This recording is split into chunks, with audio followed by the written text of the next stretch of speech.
and my mom had bought me some Peppa Pig toys. And this is some camping car. And this window can open too. So when it's not raining and it's so shiny, we can open this window too. And when it's rainy, we can take this. And one more thing, it's a car. And there's no window, but we have some wheels to go. And here's some helicopter.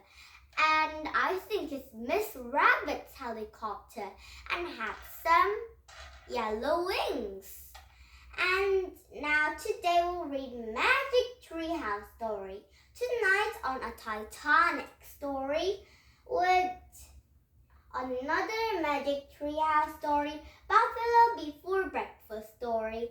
And now are you ready for these 2 books and 2 stories and meet some lots of the characters? And now here we go. And first you can read Magic Treehouse Buffalo Before Breakfast. Chapter 3, Black Honk.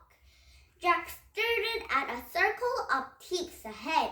Busy people in buckskins moved about in circles. Horses and ponies grayed nearby. And Jack took their wrist book and found a picture of teepees, and he read, in early 1,100s,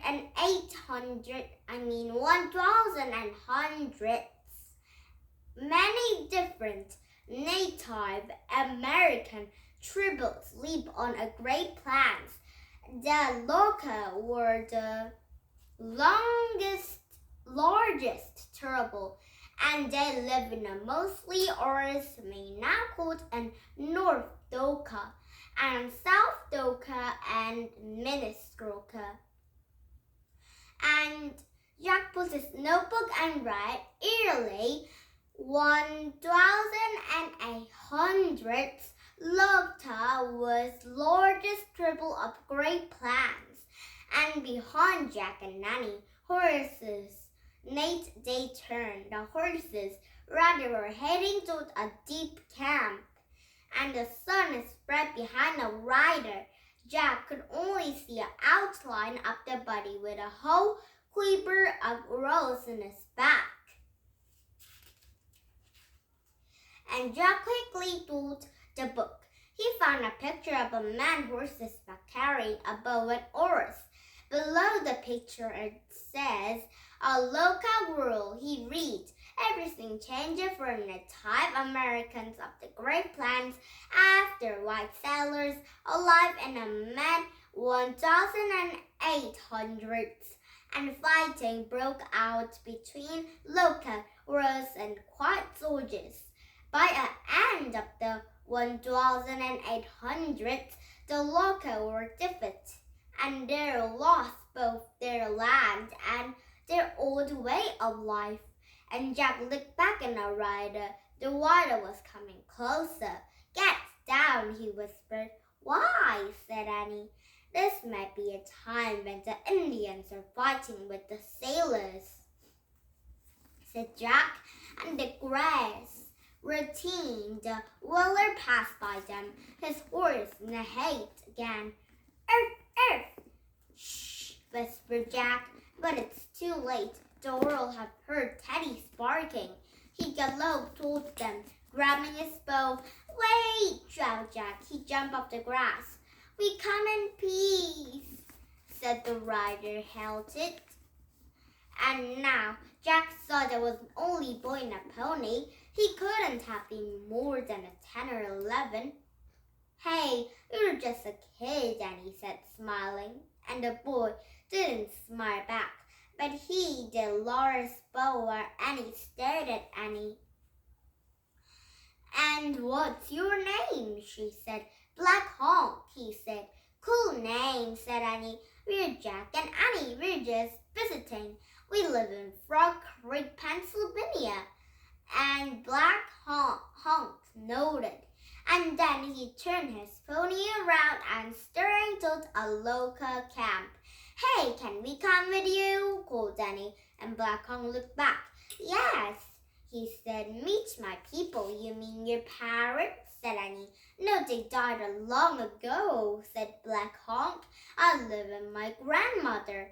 Oh, I'd like to meet your grandmother, said Annie. I'm going to see my grandmother today, too. Black Hawk nudged his pony forward again, and Annie followed with Teddy. Jack didn't move. What if Aloka or war with a white sailors, he worried. What if they think we're immense? Annie! Jack called softly. We don't know if it's safe or not. But Annie was just waiting for him to come on, and Jack sighed. He opened his research book and quickly flipped through the pages. He wanted information about to act the Loca. One page he read. Good manners in Loca mean speaking few words possible and sharing gifts is visiting. And another page he read. The Loca is a married lost who do not show fear. And Jack's favorite piece of information was holding up two fingers means friend.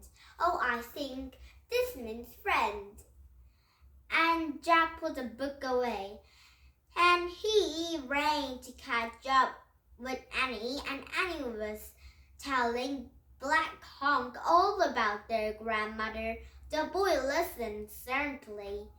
Oh, Annie, Jack whispered, I just read that good manners to be quiet and we should give gifts and not show fear. Also, holding up two fingers means friend, Annie noted. Got what? Said Annie. Sure, she said. And no talking, no fear, no problem. Jack looked up. He caught his breath. Ahead of them, people in the campsite had stopped and were doing. All eyes had turned to Jack and Annie, and Jack quickly held up two fingers. Annie did the same. Oh, I think that means we are Black Hawk's friend. And now chapter 4, Good Manners story will be started at tomorrow and the end of reading at chapter 5, okay? And now one more time since the reading about it is Magic Treehouse tonight on the Titanic. And chapter 3, SOS. Jack stared at the name of the ship. Do you know what happened to a Titanic, don't you? He said softly, and Annie nodded. It hit an iceberg and sank, she said. But I don't get it. I'd like the ship is unsinkable. And that what people died when the Titanic was built, said Jack. But they're wrong. Suddenly, steam gushed out of the ship's stomachs and the engines cut off. The Titanic stopped moving. We'd better go home, said Jack. There's nothing we can do here. Well, we need to find another lost ship, a safer one. Now we have to stay and help, said Annie. We can escape the treehouse anytime we want. But what can we do, said Jack. The ship is going to sink no matter what. We can't change the history. And we can't take anyone into our time with us.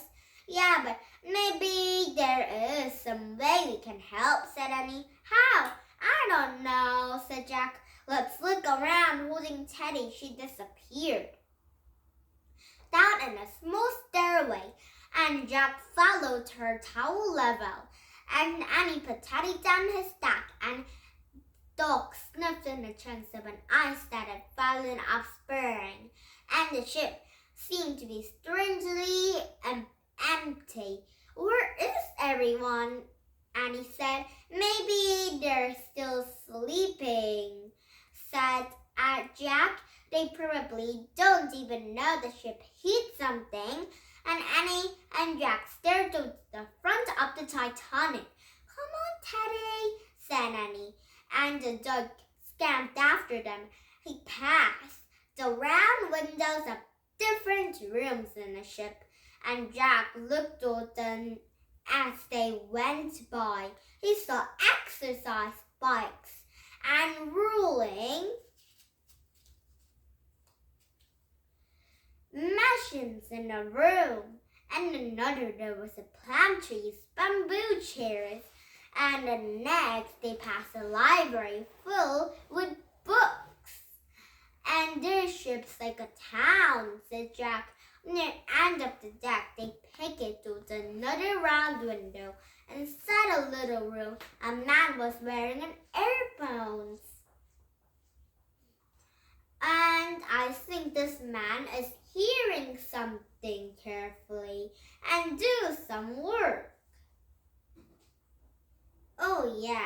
I think this man is driving the boat, a Titanic boat.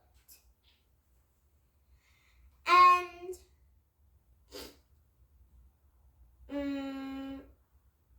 Jack heard a clicking noise and a man tap a lever on a black box. What's he doing? Whispered Annie, and Jack struggled. And another man stood nearby. He had a white beard and wore a fancy uniform. Send an international call for help, he ordered the man with an headphones. Tell all ships close by, come at once, we're sinking. Yes, Captain, said the man. Great, they're calling for help, said Annie whispered, and Jack shook his head. I don't think help will come, he said. And he shined a flashlight in a book and found a picture of a radio emperor. He read quietly to Annie. After Titanic hit an iceberg at 11 and 4:40 p.m. and the ship's radio operator sent out an SOS. An SOS is an international distress signal of a Morse code. Uniformly, the only ship near the Titanic had turned off a radio for her night, and all the other ships who received messages were too far away to help, and the Titanic sank around 2:20 a.m. She was all gone. Oh, that was terrible, said Annie. I wonder what time it is now, said Jack. I don't know, said Annie, and Jack pulled his notebook and wrote, SOS sent out Titanic sink at 2:20 a.m. He's leaving, whispered Annie. Hide, whispered Jack, and he and Annie moved quickly to the shadows, and the captain stepped into the deck. And tell the man stood rolling our lifeboats now, said the captain, older than hand. Yes, captain, said the man answered, and the captain has stacked and heft. And Annie turned it to Jack. At last, that's good, she whispered. Everyone get to a lifeboat. I don't think it's good enough, said Jack. He read from a book again. On the Titanic, there was 20 lifeboats to save the passengers. The ship needed twice that many, but with a confusion of the boat, a number of lifeboats is not even full when their ship. And many third-class passengers did not have a chance to get to any lifeboats because they were on a lower deck and didn't know where to go. And Jack wrote his notebook, needed twice as many lifeboats. Hey, I don't know what we can help, said Annie. What? Said Jack. We can help someone in lifeboat, she said. You're right, said Jack. With our book, we can find our way with a lower deck, and they'll turn it on the pages on a map of a ship. And he was Annie and student. We'll start it on the grand stairway, said Jack. And he treaded with a puff of his finger, and we can have to go in the third-class cabins in a way. Good plan, said Annie, and Jack looked back in the door, and radio appeared and just tapping in a message over and over. over. SOS, whispered Jack. He took a deep breath. Okay, he said, let's go. And now chapter 4, put your life belts.